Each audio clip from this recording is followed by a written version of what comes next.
याद है मेरे प्रिय साथियों, साल 2026 में मकर संक्रांति किस दिन पड़ने वाली है? 14 जनवरी या 15 जनवरी को? यह प्रश्न सभी लोगों के मन में घूम रहा है। साथियों, मकर संक्रांति का पर्व बहुत ही बड़ा और विशेष माना जाता है। साथियों, जब सूर्य धनु राशि से निकलकर मकर राशि में प्रवेश करते हैं तो उसी दिन को मकर संक्रांति कहते हैं। साथियों, भारत देश में इसे अलग अलग जगहों पर अलग अलग नामों से जाना जाता है। जैसे उत्तर भारत में इसे खिचड़ी, पंजाब में लोहड़ी, दक्षिण भारत में पोंगल के नाम से मनाया जाता है। साथियों, इस साल पूरे भारत देश में सभी लोगों के मन में एक कंफ्यूजन बना हुआ है कि इस बार हमें मकर संक्रांति 14 जनवरी को मनानी है या 15 जनवरी को। साथियों, मकर संक्रांति उस दिन मानी जाती है जिस दिन सूर्य मकर राशि में प्रवेश कर रहे होते हैं या सूर्य का गोचर मकर राशि में हो रहा होता है। और इस बार सूर्य का मकर राशि में गोचर 14 जनवरी 2026 को दोपहर 3:13 पर हो रहा है, यानी कि इस समय सूर्य का उत्तरायण हो रहा है। इस हिसाब से इस बार 14 जनवरी को ही मकर संक्रांति का पर्व मनाया जाएगा। साथियों, संक्रांति को गंगा स्नान करने के बाद दान पुण्य करना बहुत ही ज्यादा विशेष माना जाता है और इस दिन पुण्य काल और महापुण्य काल में दान करने का हमें बहुत ही बड़ा फल मिलता है।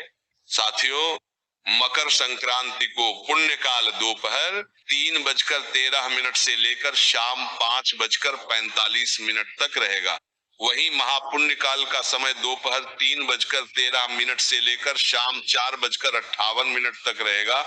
साथियों, इस समय के बीच में आप दान पुण्य कर सकते हैं, जैसे गरीबों में कंबल बांटना, कपड़े बांटना या भोजन का दान करना अत्यंत शुभ रहेगा।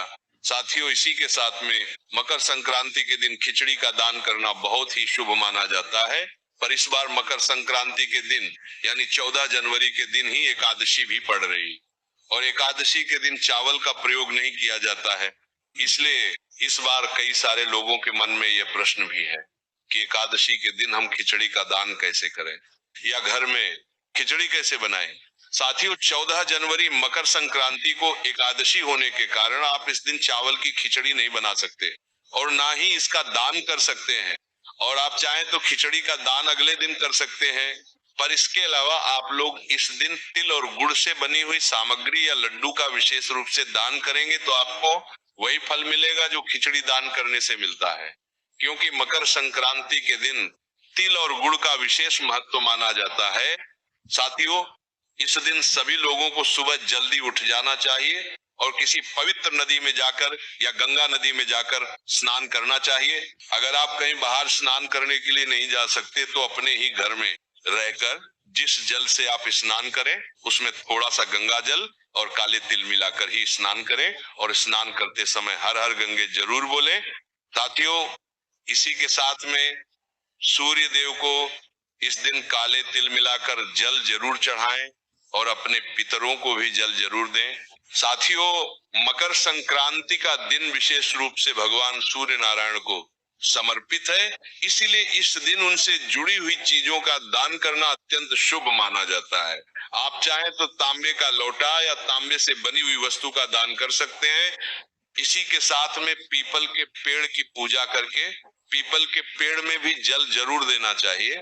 साथियों, मकर संक्रांति के बाद से ही सारे रुके हुए शुभ काम भी शुरू हो जाते हैं और मकर संक्रांति पर सभी लोगों के घरों में अलग अलग तरह के लड्डू बनते हैं, जिसमें से विशेष रूप से काले तिल और गुड़ के लड्डू घर में जरूर बनने चाहिए, जिनका भगवान को भोग लगाकर आपको सेवन करना चाहिए। साथियों, अब हम आशा करते हैं कि मकर संक्रांति से जुड़ा हुआ जो भी प्रश्न आपके मन में था उसका उत्तर आपको मिल गया होगा। फिर